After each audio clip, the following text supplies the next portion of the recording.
তোমরা তো জানো বন্ধুরা, আমার বাড়িতে কাজ হচ্ছে, সেটা আমার মুখ চোখ দেখেই বুঝতে পেরে যাচ্ছ। তার মধ্যে একটা বউ সকাল সকাল এসে এমন একটা কথা বললো না, কথা শুনে না মাথা গরম হয়ে গেল। কি, সে নাকি প্রথমে তো হলো পুজোর প্রসাদ দিল, পুজোর প্রসাদ দিয়ে তারপরে বলছে এই যে প্রসাদটা যে দিলাম না, আমাকে প্রত্যেকের বাড়ি বাড়ি নাকি প্রসাদ দিতে হবে। তো ভালো কথা, প্রসাদ তো লোকে বাড়ি বাড়িই দেয়, তো এটা আবার নতুন কথা কি না? তোমাকে এই যে রসগোল্লাটা দিলাম, এই যে এবার সবার বাড়ি বাড়িতে ধরো একটা রসগোল্লা লাড্ডু, তো বলছে সেই রসগোল্লা লাড্ডুর যে দামটা এখন বর্তমান যা যাচ্ছে, বলছে সেই দামটা দিয়ে ধরলে নাকি প্রসাদের প্লেটের দাম পড়ে যাচ্ছে 50 টাকা। আজ পর্যন্ত আমি শুনিনি কেউ কাউকে প্রসাদ দিতে গেলে সেই প্রসাদের প্লেটের নাকি দাম ধরে।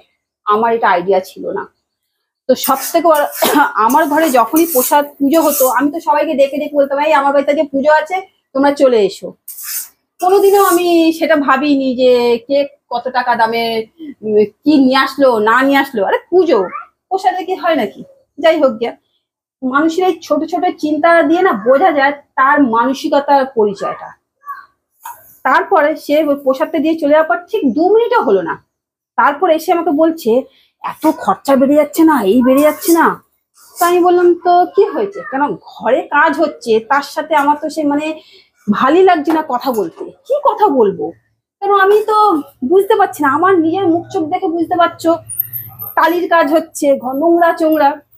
তারপর আমাকে বলছে যে জানো এত খরচা বেড়ে গেছে, এই বেড়ে গেছে। তো শুনছি, কি করব, তাড়িয়ে দিতেও পারছি না মুখের উপরে। তখন বলছে আমাকে না আমার দেওরকে ধরে রাখতে হবে। তখন একটু চমকে গেলাম, দেওরকে ধরে রাখতে হবে মানে?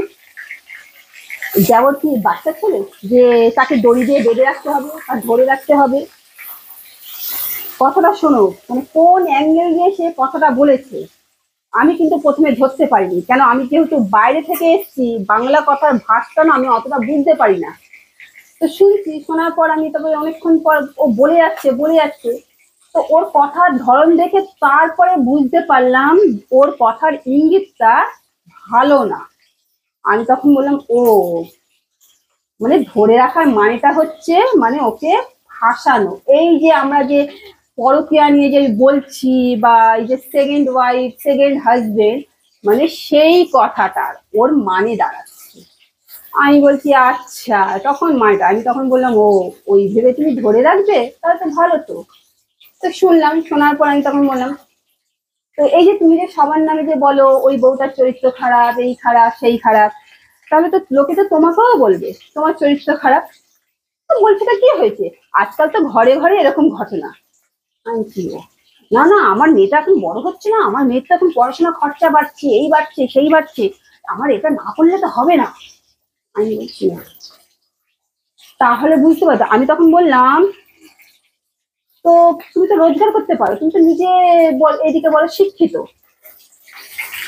তো তুমি তো হাতে কিছু রোজগার করতে পারো, তুমি টিউশনি করতে পারো।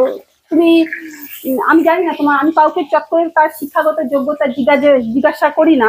কারণ কি, সে যদি অপস্থিতিতে পড়ে যায়, কারণ কারোর বয়স আর শিক্ষা এটা চট করে জিজ্ঞাসা করা যায় না, এখন কারোর কোনো বোঝাও যায় না সত্যি কথা বলতে গেলে কি। তো আমি দেখলাম তার মানসিকতার পরিচয় সে নিজেই দিয়ে দিয়েছে। আমি তখন ভাবলাম যে এর সাথে আর বেশি কথা বলা যাবে না, থাক আমার আজকেই আমি এর সাথে এই শেষ কথা। এবার আমি ধীরে ধীরে এর সাথে ডিস্টেন্সটা বানিয়ে নেবো। তা আমি বললাম যে না গো, আমার ঘরে তো কাজ হচ্ছে, আমি পরে তোমার সাথে অন্য একদিন কথা বলবো, এখন আমার সত্যি কথা বলতে ভালো লাগছে না, এই যে তোমার সাথে দাঁড়িয়ে দাঁড়িয়ে কথা বলছি না আর এত ঘরের আওয়াজ হচ্ছে, আমি পরে তোমার সাথে কথা বলবো। মানে মানুষের মানসিকতাটা কোথায় দিন দিন নেমে যাচ্ছে, মানে কোথায় নিজের পরিবারকে সে ভালো রাখবে।